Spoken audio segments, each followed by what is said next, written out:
You don't realize your feet, you don't think about that until something is wrong. Yes. So you have an ache, you have a pain.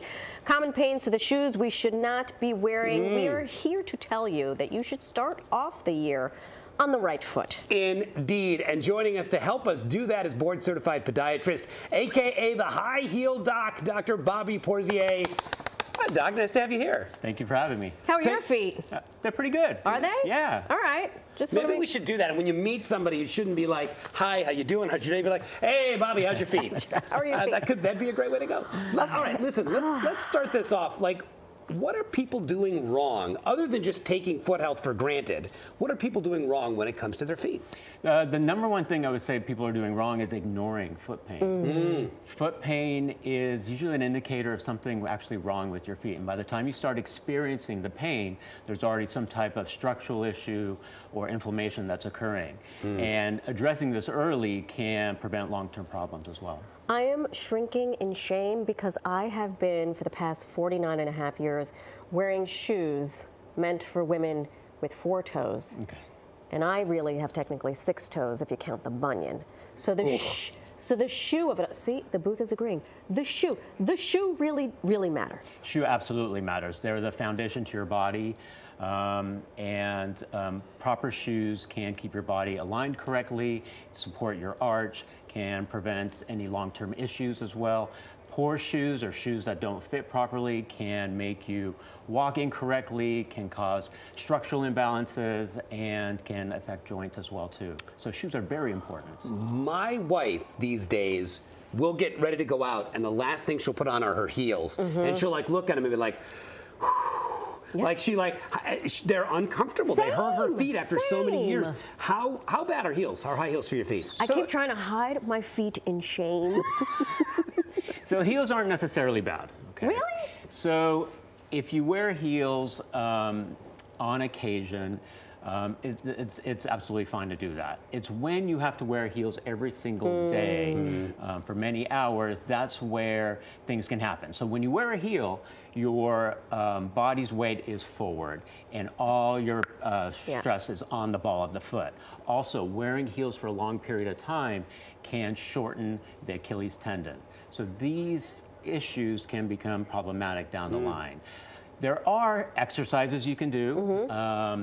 Stretching is the most important thing. Stretching the bottom of the foot and the Achilles tendon on a daily basis. Well, that's the thing. So my husband is like, I met you 5 years ago. Your feet could be perfect now. Have you only done these exercises every day? He is not a podiatrist, by the way. No, but there's some truth to that, though, because doing exercises on a daily and just making that part of your routine can offset some of these negative things that can happen with wearing high heels every single day. What about walking barefoot? Obviously not in these streets, but... So walking barefoot, you have to be very, very careful with this, okay? So it depends on the person and depends on where, right? So at home, on a flat surface, it's absolutely fine to do that.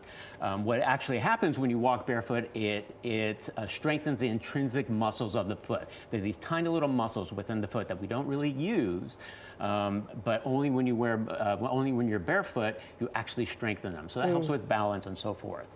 But if you're diabetic, if you have neuropathy, if you have poor circulation, or even dealing with plantar fasciitis or any other type of issues, walking barefoot, and especially outdoors, can be problematic. I love to be barefoot. I've been dealing with plantar fasciitis for about a year, and I just can't. I've got those UFOs little slides that I have to wear in the house because I can't be barefoot. This one has bunions. What can we do for her? So what a bunion is, it is actually a misalignment of the big toe joint. It's not just a little bump. Okay, there's genetic factors that occur, and also if you have flat feet, they can develop. Having bunions, you can address it with wider shoes. You can try some padding. You can try topical things, but if it is affecting your daily life, if you are not able to do the activities you want to do, if you are thinking about your feet and not enjoying your life, then surgery is the way to go. Yeah. They don't hurt. They're just unsightly. And I can't wear a sexy high heel. it's hard. Bunions are not sexy.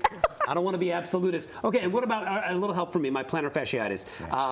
I used to be a runner. I ran a lot. I don't know if that contributed to it. If I don't wear a shoe with an insole in it, by the end of the day, I'm in a meaningful amount of discomfort. Yeah, so what your plantar fascia is, it's a very large ligament that runs along the bottom of your foot. And with plantar fasciitis, what happens is you get an inflammation of that ligament where it attaches to your heel bone.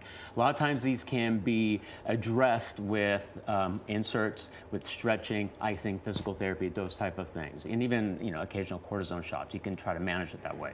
If, though, it is not being addressed and the pain isn't going away, then usually need something a little bit more aggressive. Involved. Yeah. You usually go see the podiatrist for sure. Oh, man, I'm going to start doing I've got a these podiatrist exercises. that I think I would totally go see in a heartbeat. What? Yeah, he told me the I should do high heel some. doc. He's great. He's fantastic. I'll introduce you sometime. Thank you so much, Dr. Bobby.